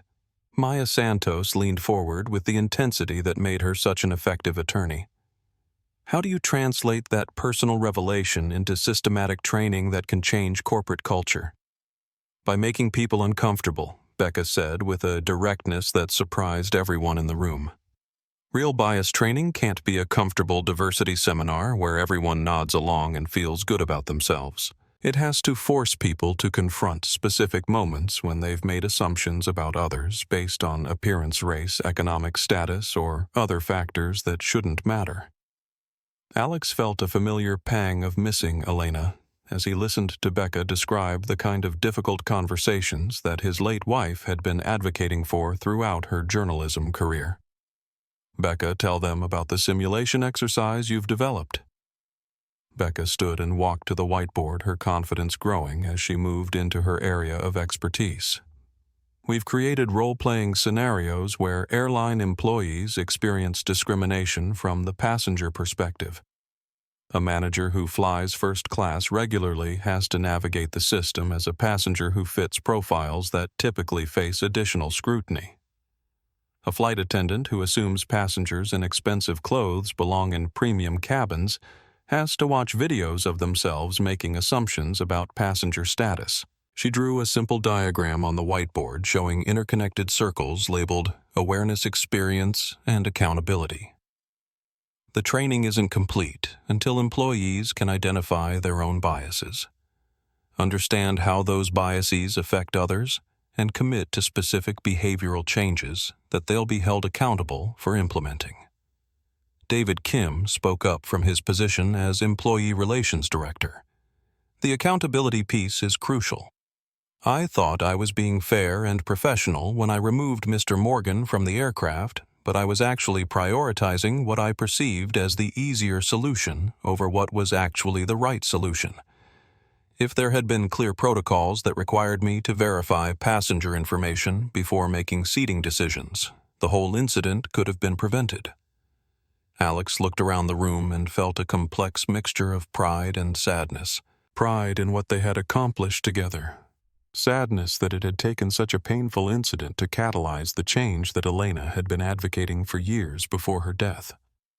The question we need to address today, Alex said, is how to scale this transformation beyond just the airlines that have been forced to change by legal pressure or public shame. How do we make dignity and equality the industry standard rather than the exception? Dr. Williams pulled up a new slide showing a map of the United States with different colored indicators for various transportation companies. We're proposing the creation of industry certification standards, similar to safety certifications that airlines already have to maintain. Companies would be required to demonstrate measurable progress in bias reduction, employee training, and passenger satisfaction equality in order to maintain their federal operating licenses. Maya Santos smiled with the satisfaction of an attorney who had found the perfect legal strategy. And companies that refused to meet the standards would face the same kinds of federal oversight and financial penalties that are imposed for safety violations. Alex thought about a conversation he'd had with Zara the previous evening when his now 9-year-old daughter had asked him whether the mean airplane people had learned to be nicer. The simplicity of her question had cut to the heart of what they were all trying to accomplish, creating a world where treating people with dignity was so normal that its absence would be immediately notable and unacceptable. There's one more component to this that I want to discuss, Alex said, reaching into his briefcase to pull out a folder marked Personal Accountability Initiative. Elena always believed that real change happens when individuals choose to be better, not just when companies create better policies. I want to establish a program that recognizes and rewards transportation employees who go above and beyond to ensure equal treatment for all passengers. Becca looked up with interest. What would that look like in practice? Alex opened the folder to reveal what appeared to be award certificates and program materials. Monthly recognition for employees who demonstrate exceptional commitment to passenger dignity, scholarships for their children, professional development opportunities, public acknowledgement of their efforts to create positive change. You're creating positive reinforcement for the behavior you want to see more of, Dr. Williams observed. That's brilliant. Most training programs focus on punishing bad behavior, but you're incentivizing good behavior. Maya Santos was already taking notes on her tablet, and from a legal perspective, it creates documentation of industry best practices that we can reference in future discrimination cases. Companies won't be able to claim they didn't know how to train their employees properly. Alex looked at Becca one final time before the meeting ended. Becca, I have a question for you. 6 months ago, you lost your job because of a mistake you made based on unconscious bias. Today, you're helping to train thousands of airline employees to recognize and overcome those same biases. Do you think justice was served? Becca was quiet for a long moment, and Alex could see her carefully considering the weight of the question. Mr. Morgan, justice isn't just about punishment. Justice is about making sure the harm doesn't happen again. If my mistake and my termination help prevent other passengers from experiencing what you went through, then yes, I think justice is being served. Not just for you, but for everyone who will travel more safely and with more dignity because we learned how to do better. Alex closed Elena's journal, which had been open on the table throughout the meeting, and felt her presence in the room as strongly as if she had been sitting beside him. Elena always said that the most powerful form of justice is transformation, not just changing policies, but changing hearts and minds. I think she would be proud of what we've accomplished together. As the meeting concluded and participants began gathering their materials, Alex realized that this conference room conversation represented something much larger than corporate policy reform. It was a microcosm of the kind of difficult, honest dialogue that needed to happen in every industry, every community, and every institution where unconscious bias had been allowed to flourish unchecked. The work was far from over, but the foundation had been laid for the kind of sustainable change that Elena had envisioned. More importantly, the next generation, including his own daughter Zara, was growing up in a world where discrimination was increasingly unacceptable and equality was increasingly achievable. Elizabeth Alex said, as his assistant prepared to schedule the next series of Institute meetings, I want to add one more item to our agenda for next week. I want to invite some of the passengers from Flight 447 to share their perspectives on what they've seen change in the industry. Maya and her son David specifically. I think we could all benefit from hearing how this looks from the perspective of the people who witnessed the original incident. As Alex left the conference room and walked toward the elevator, he passed beneath Elena's portrait, which hung in the Institute's main hallway. Her eyes seemed to follow him, and he could almost hear her voice reminding him that change is a continuous process, not a destination. The elevator doors opened to reveal Zara, who had come to the office after school, as she often did on Fridays. She was wearing her school uniform and carrying a backpack covered with patches from various civil rights organizations that had sent her honorary membership materials after learning about her father's work. "Daddy, how did the meeting go?" she asked as they descended toward the building's main lobby. "Did the grown-ups learn how to be nicer to each other?" Alex smiled and wrapped his arm around his daughter's shoulders. "Some of them did, sweetheart. And the ones who are learning are teaching other grown-ups how to be better too. It's like what Mommy wrote about change spreading like ripples in a pond." Zara nodded solemnly, then looked up at him with Elena's eyes. "Daddy, when I grow up, I want to help you make sure all the companies treat people fairly. Not just the airplane companies, "I think that's exactly what the world needs," little Sparrow Alex replied, feeling the truth of Elena's prediction that their daughter would grow up to continue the work they had started. "And I think Mommy would be very proud of both of us." 2 years after the incident that had transformed not just SkyBridge Airways, but the entire transportation industry, Alex stood in the departure lounge at JFK Airport, watching as passengers from every background and economic level moved through the gate area with a ease and dignity that would have been unimaginable just 24 months earlier. The changes weren't just visible in policy manuals and training videos. They were evident in the small, everyday interactions between staff and travelers that Elena had always insisted were the true measure of social progress. Zara sat beside him in the same gate area where Flight 447 had originated, now 10 years old, and carrying her own boarding pass for what had become their annual Dignity flight, a journey they took together to commemorate the night that had changed their lives and the lives of countless other travelers. She was reading a book about civil rights heroes, occasionally looking up to watch the gate agents who now greeted every passenger with the same level of respect regardless of their appearance or perceived status. "Daddy, look," Zara said, pointing toward the check-in counter where a young gate agent was assisting an elderly passenger who was having difficulty with the digital boarding process. "She's taking extra time to help him even though there's a long line. Before your airplane adventure, would she have done that?" Alex watched the interaction with the mixture of pride and sadness that had become familiar over the past 2 years. Pride in the cultural changes that were now embedded throughout the industry. Sadness that it had taken a public humiliation to catalyze transformations that should have happened decades earlier. "Before the airplane adventure, as you call it," Alex said, remembering Elena's habit of turning difficult moments into learning opportunities that gate agent might have felt pressured to move the line quickly rather than ensure every passenger received individualized assistance. Now, taking time to treat people with dignity is part of her job training and performance evaluation. Elizabeth approached them, carrying her ever-present tablets, but her expression was lighter than it had been during the crisis management months that had followed the original incident. The Elena Morgan Institute for Transportation Equity had grown from an emergency response to discrimination into a permanent research and advocacy organization with offices in 12 cities and partnerships with civil rights organizations worldwide. "Mr. Morgan, I have the latest quarterly report on industry compliance with the new federal transportation equality standards," Elizabeth said, settling into the seat across from them.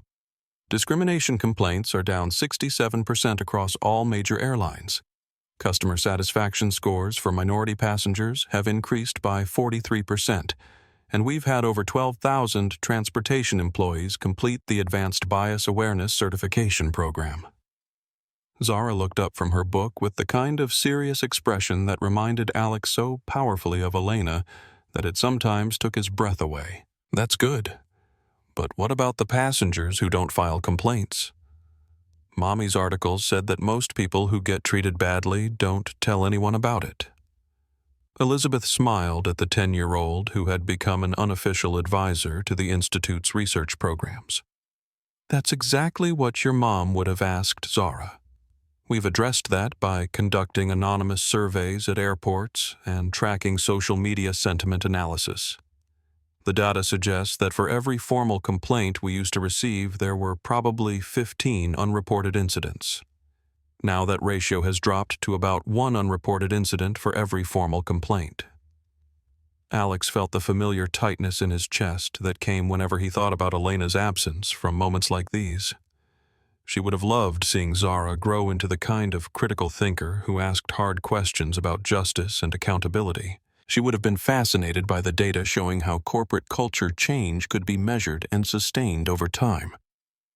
"There's someone I want you both to meet," Alex said, standing as he spotted a familiar figure approaching from across the gate area. David Kim walked toward them with the confident but humble bearing of someone who had learned hard lessons and emerged stronger for the experience.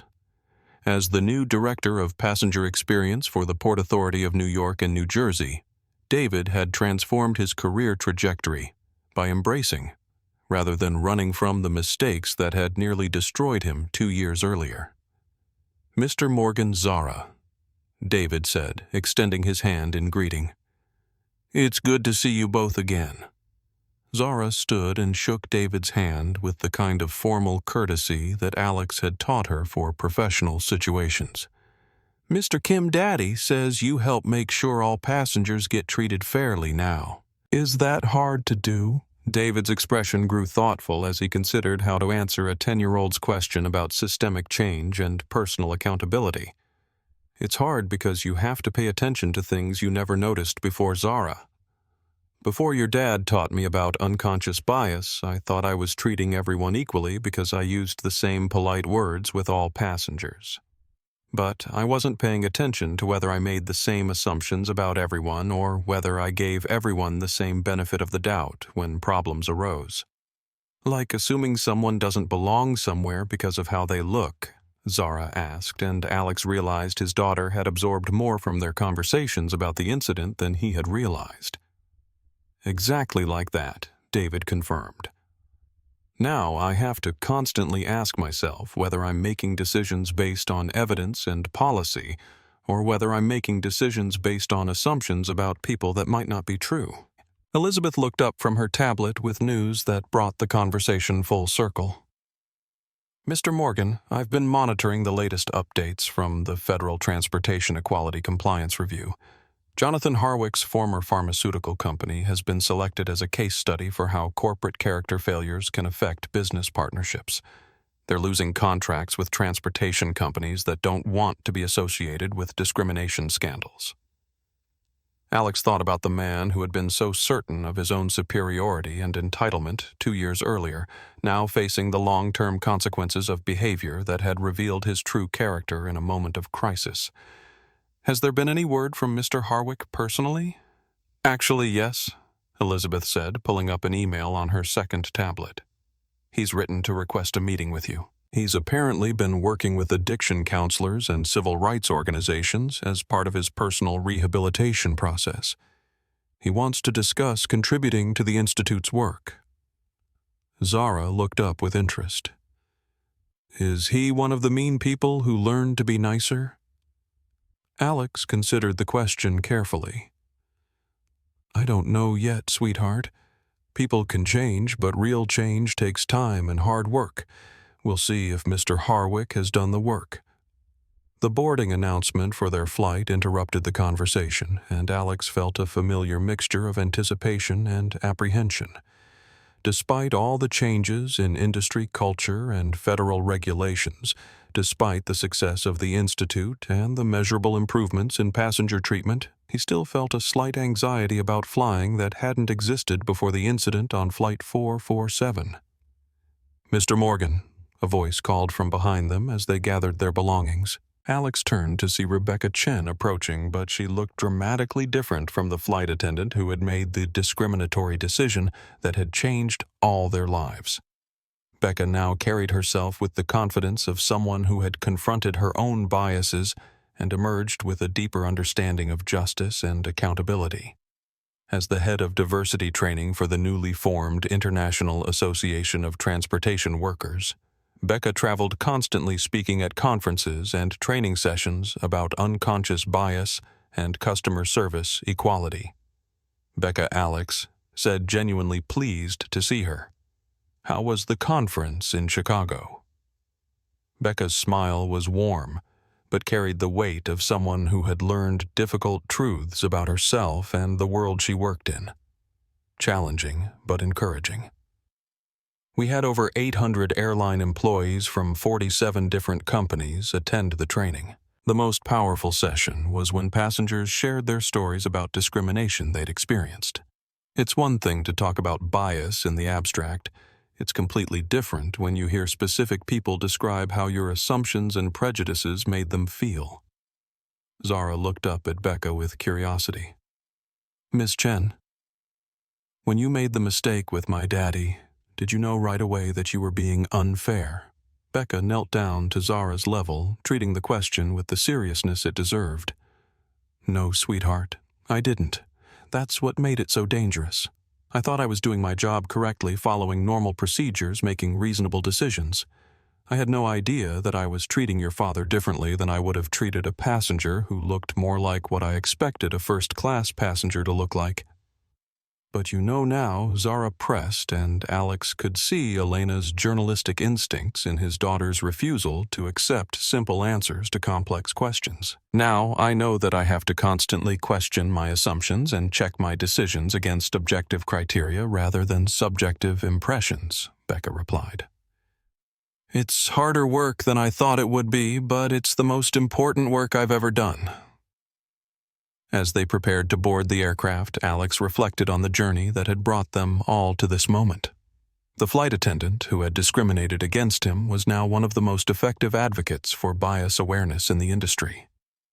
The airport manager who had removed him from his own plane was now leading passenger rights initiatives. The man who had demanded his seat was beginning a long process of personal reckoning with his own prejudices and entitlement. Daddy, Zara said as they approached the gate. Do you think Mommy can see all the changes that happened because of your airplane adventure?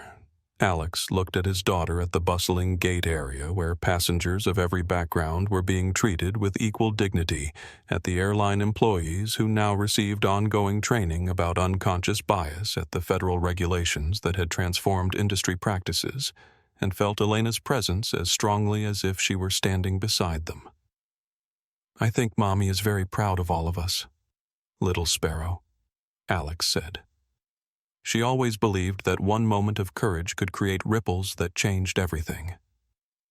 I think she's watching those ripples spread farther than any of us imagined they could. As they boarded Flight 1247 to Los Angeles, Alex noticed that the flight crew greeted every passenger with the same warmth and attention regardless of their seat assignment or appearance. The gate agent had checked identification and boarding passes with equal care for all travelers. The security checkpoint had processed all passengers using identical procedures. These small changes multiplied across thousands of flights and millions of passengers represented the kind of transformation that Elena had devoted her career to advocating. Zara settled into her window seat beside Alex and opened her Civil Rights Heroes book to a chapter about Ruby Bridges, the 6-year-old who had integrated New Orleans schools in 1960. Daddy, do you think I could be brave enough to change things the way Ruby Bridges did? Alex looked at his remarkable daughter, who asked hard questions about justice, held adults accountable for their promises, and insisted that fairness should be normal rather than exceptional. Sweetheart, I think you're already changing things just by expecting the world to be better than it is and refusing to accept discrimination as normal. As their flight taxied toward the runway, Alex opened Elena's journal to the final entry. She had written the words that had guided his decision-making throughout the past 2 years. Real change doesn't happen in boardrooms or courtrooms, though those places matter. Real change happens in the moments when people choose courage over comfort, truth over convenience, and love over fear. The person reading this has the power to be that moment of change for someone else. Don't waste that power. Don't let that moment pass. Choose courage.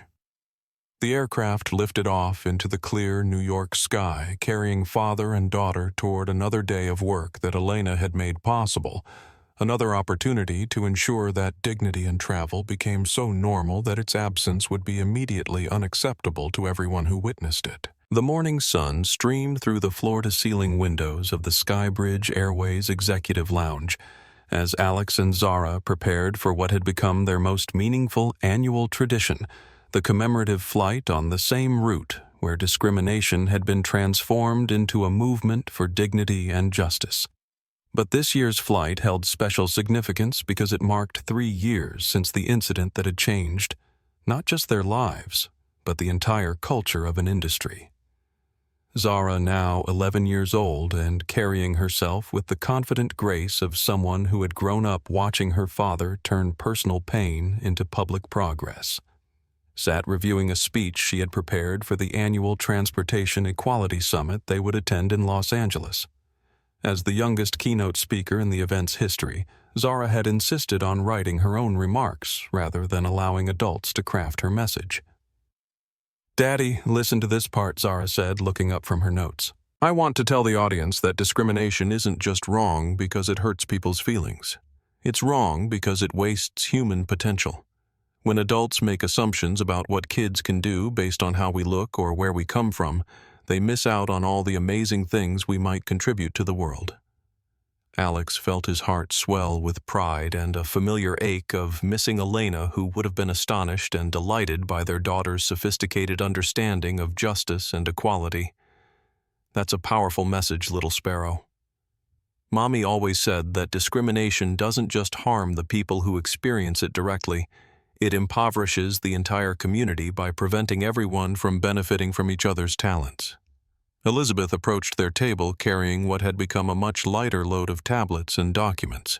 The crisis management phase of their work had evolved into sustained institutional change, and the Elena Morgan Institute for Transportation Equity now operated with the kind of systematic effectiveness that Alex knew Elena would have admired. "Mr. Morgan, I have some remarkable news to share before we board," Elizabeth said, settling into the chair across from them. "The Department of Transportation has just released their annual report on discrimination in commercial aviation, and the numbers are extraordinary." Alex looked up from his own notes for the summit, where he would be presenting a case study on how one incident of bias could catalyze industry-wide transformation when handled with transparency rather than defensiveness. Discrimination complaints across all major airlines have decreased by 78% compared to pre-incident levels. Elizabeth continued. Customer satisfaction scores for minority passengers have reached parity with overall passenger satisfaction for the first time in the history of the industry. And perhaps most significantly, exit interviews with airline employees show that 86% report feeling more confident and effective in their jobs since implementing bias awareness training.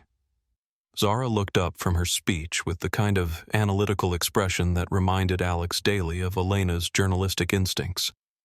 "That last statistic is really important, isn't it?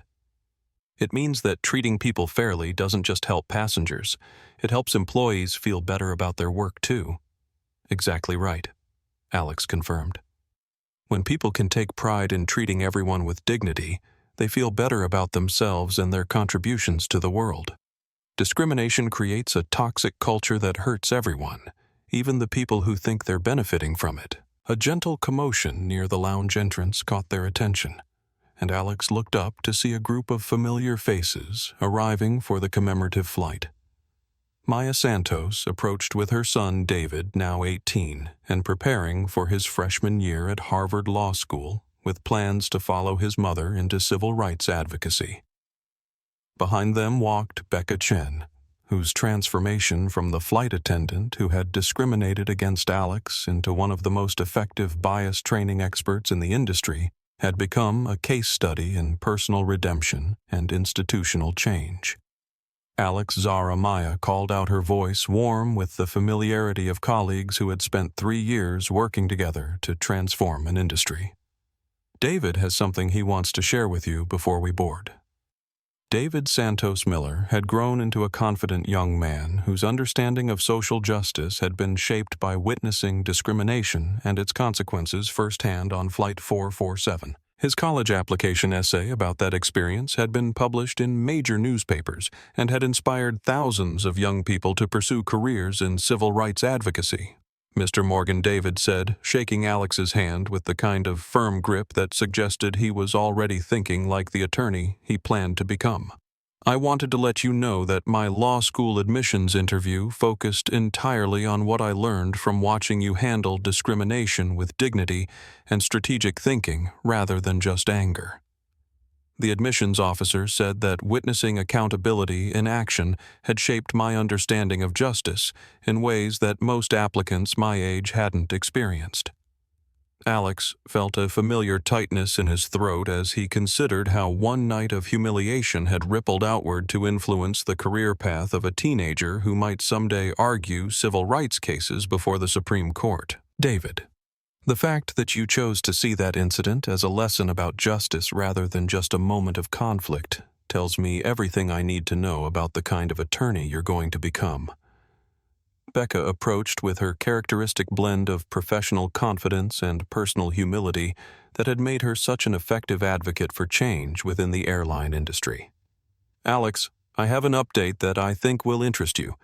The International Association of Transportation Workers has voted to make bias awareness training mandatory for all member organizations, not just airlines. Bus systems, rail companies, rideshare platforms, even taxi commissions are going to be required to implement the protocols we developed. Zara looked up with excitement. That means the changes are spreading beyond just airplanes. That's exactly what it means, Becca confirmed. Your father's decision to make his experience public rather than handling it quietly behind closed doors has created a standard that's being applied across every form of transportation. The ripples keep spreading. Elizabeth consulted her tablet for the boarding announcement. Ladies and gentlemen, it's time for Flight 447, commemorative service to Los Angeles. And I have a surprise that I think you'll all appreciate. They gathered their belongings and walked toward the gate where Alex noticed that other passengers were looking at their group with recognition and respect rather than curiosity. The story of Flight 447 had become part of American cultural literacy taught in business schools as a case study in crisis management and corporate responsibility, discussed in sociology classes as an example of how individual courage could catalyze systemic change. As they approached the aircraft, Alex was struck by how profoundly the entire boarding experience had changed. Gate agents greeted every passenger with genuine warmth. Security personnel treated all travelers with consistent respect. Flight attendants welcomed passengers aboard with equal enthusiasm, regardless of their seat assignments or appearance.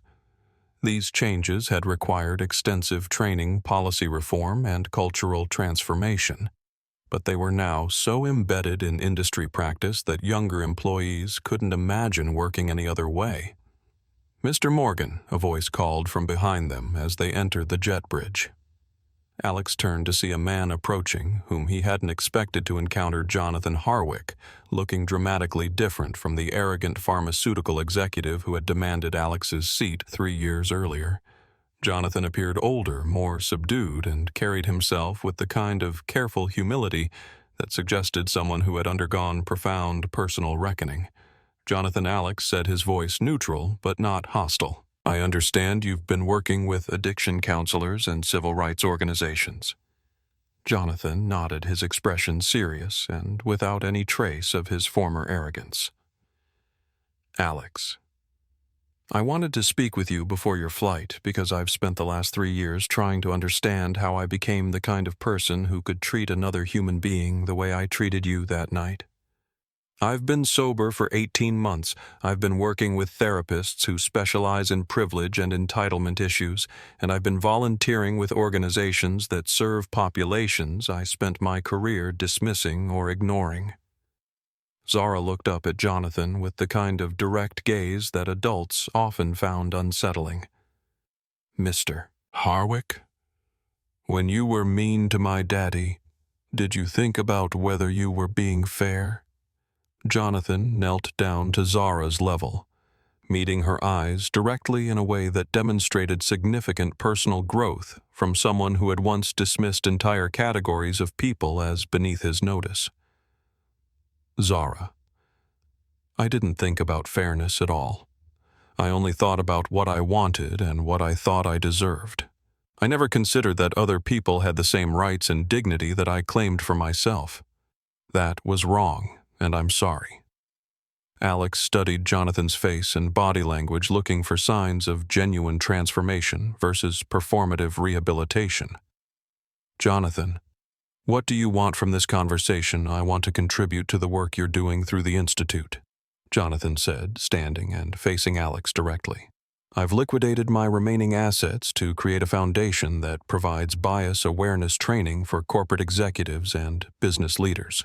I want to use my experience as someone who embodied privilege and entitlement to help others recognize and change those patterns before they cause the kind of harm I caused.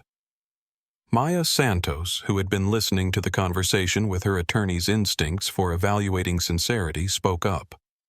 Jonathan, accountability isn't just about acknowledging what you did wrong.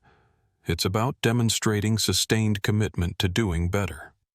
What evidence can you offer that this transformation is genuine and permanent? Jonathan reached into his briefcase and pulled out a folder of documents. These are letters from the organizations I've been working with for the past 18 months, references from the therapists and counselors who've been helping me understand how privilege and addiction created the worldview that led to my behavior on Flight 447. Financial records showing that I've donated over $2 million to civil rights organizations without any publicity or recognition. Alex looked through the documents, impressed, despite himself, by the evidence of genuine engagement with difficult personal work. Jonathan, what you did that night was the culmination of years of believing that your wealth and status exempted you from basic human decency. If you've truly changed, then you understand that redemption isn't a destination. It's a daily choice to treat others with the dignity you want for yourself. I understand that, Jonathan said quietly. And I understand that forgiveness isn't something I'm entitled to just because I've done some work to become a better person. I'm hoping to earn the opportunity to contribute to positive change, not to be absolved of my past behavior. Zara tugged on Alex's sleeve and he leaned down to hear her whisper. Daddy Mommy's journal says that people can change if they're willing to do hard work. Has Mr. Harwick done hard work? Alex looked at Jonathan's face, then at the documentation of his efforts to understand and address his own biases, then back at his daughter who was asking exactly the kind of question that Elena would have asked. I think Mr. Harwick has done some hard work, sweetheart. The question is whether he'll keep doing it even when it's difficult and no one is watching. Elizabeth approached with the final boarding call announcement. Ladies and gentlemen, it's time to board Flight 447, and I can now reveal the surprise I mentioned earlier. They walked onto the aircraft together, and Alex immediately noticed that this was not a standard commercial flight. The entire first-class cabin had been reconfigured as a mobile conference room with facing seats and presentation screens that would allow them to conduct institute business during the flight to Los Angeles. This is incredible, Maya said, looking around at the setup. We can hold our summit planning session while we travel to the actual summit. Becca moved toward the front of the cabin with the confidence of someone who had transformed a career-ending mistake into expertise that was reshaping an entire industry.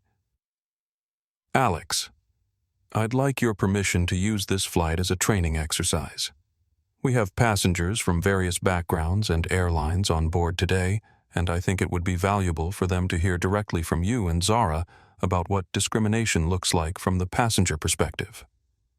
Alex looked at his daughter, who was already reviewing her speech notes with the kind of focused preparation that reminded him powerfully of Elena's pre-interview rituals. What do you think, little sparrow? Are you ready to help educate the adults? Zara looked around the cabin at the faces of airline employees, civil rights advocates, and transportation industry leaders who had come together to commemorate the incident that had changed all their professional lives. Daddy, I think this is exactly what Mommy would have wanted. She always said that education happens best when people share their real experiences, rather than just talking about problems in the abstract. As the aircraft taxied toward the runway, Alex felt a profound sense of completion and continuation. The seat where he had been humiliated 3 years earlier was now occupied by his daughter, who was preparing to address a cabin full of adults about dignity, fairness, and the ongoing work of creating a more just society. Ladies and gentlemen, the captain announced over the intercom. This is Captain Rodriguez speaking. I had the honor of being the pilot of the original Flight 447 3 years ago, and I want you all to know that serving as captain for today's commemorative flight is one of the greatest privileges of my 30-year career. We're cleared for takeoff, and I have a feeling this is going to be a flight that none of us will ever forget."